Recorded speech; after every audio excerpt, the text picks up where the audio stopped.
I never thought I'd be the kind of man to stand at the edge of a dam, hand trembling over the rusted wheel that controlled the floodgates, watching the moonlight shimmer across the water like 1,000 sharp knives. But life has a way of pushing people to places they never imagined, especially when greed, arrogance, and betrayal build their houses on your land. This isn't just a story about a dam or homes or even an HOA. This is the story of a man who was silenced, ignored, and stripped of everything he owned until the water itself became his last weapon. For 3 generations, my family owned 120 acres of land in the valley. The hills rolled gently, and the river cut its way through, feeding orchards and fields that my father and grandfather worked with their bare hands. To me, it wasn't just dirt. It was memory. It was heritage. Every fence post had been nailed by my grandfather, every trail carved by my father. And when I inherited it, I swore I'd protect it the way they had. But then came the HOA. At first, it was just whispers. A developer wanted to build a luxury community in the valley. They promised jobs, growth, a new way of life. I wasn't interested. I told them straight. Greater than, this land is mine. It isn't for sale. They smiled, shook my hand, and told me they respected that. But behind their smiles was steel, cold, cutting steel. It didn't happen all at once.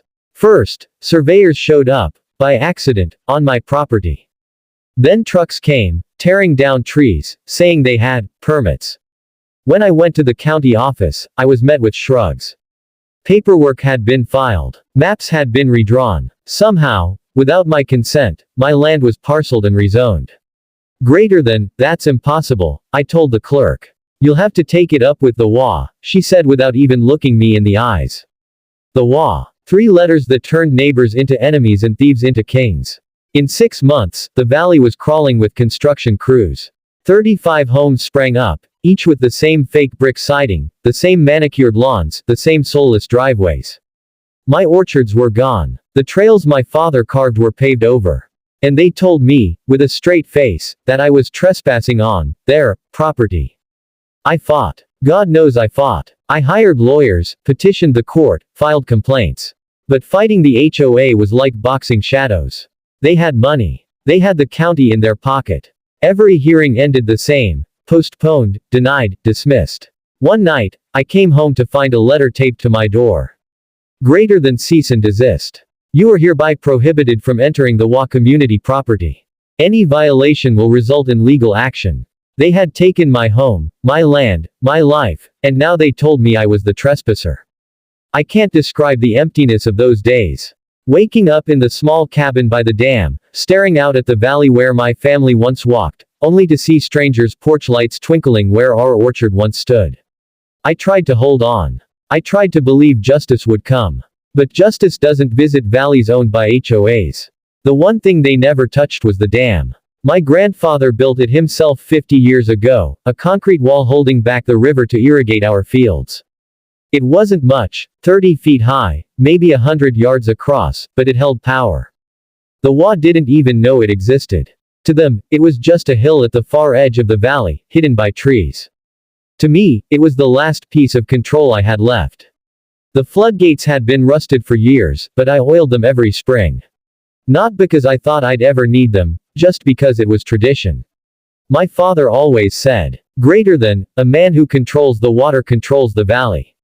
I never understood it until the night I stood there, hand on the wheel, staring down at the 35 homes they'd built on my land. It was a Friday evening. I had driven past the valley earlier that day.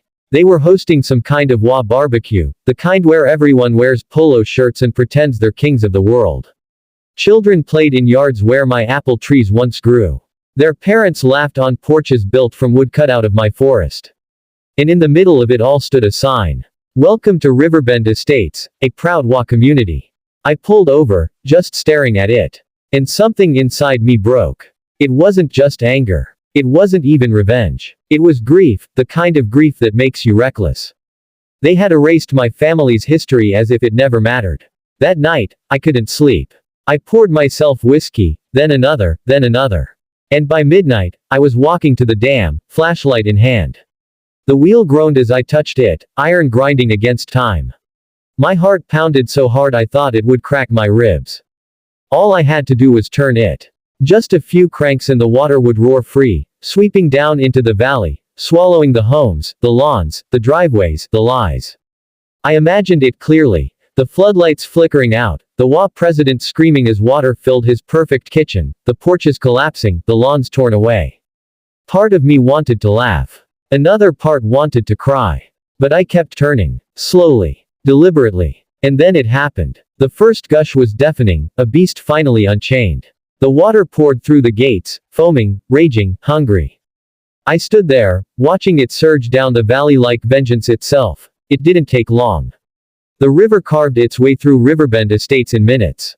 Lawns disappeared. Cars floated. Windows shattered. The laughter of the day turned into screams of panic. From where I stood, it was almost beautiful, the moonlight catching the waves, the houses crumbling like sandcastles.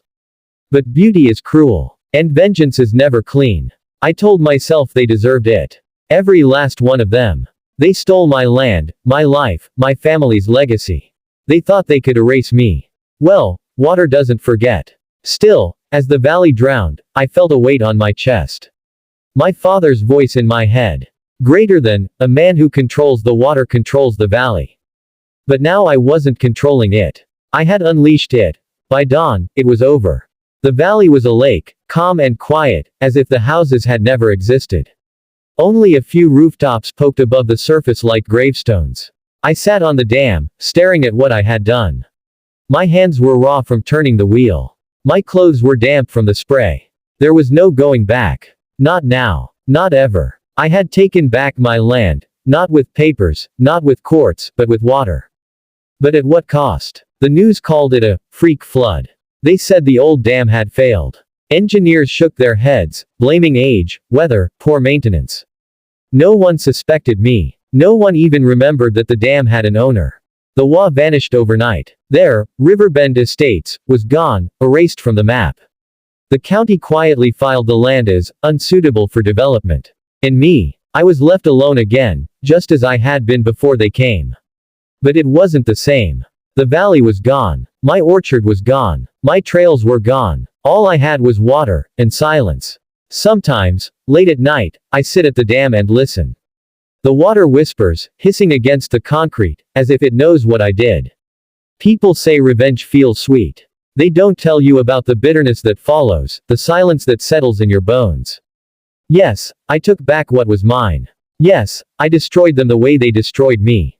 But the truth is, there are no winners when the flood comes. The HOA built 35 homes on my land. So I opened the dam and watched it flow. And now, I live with the sound of water, forever reminding me that vengeance is just another kind of prison.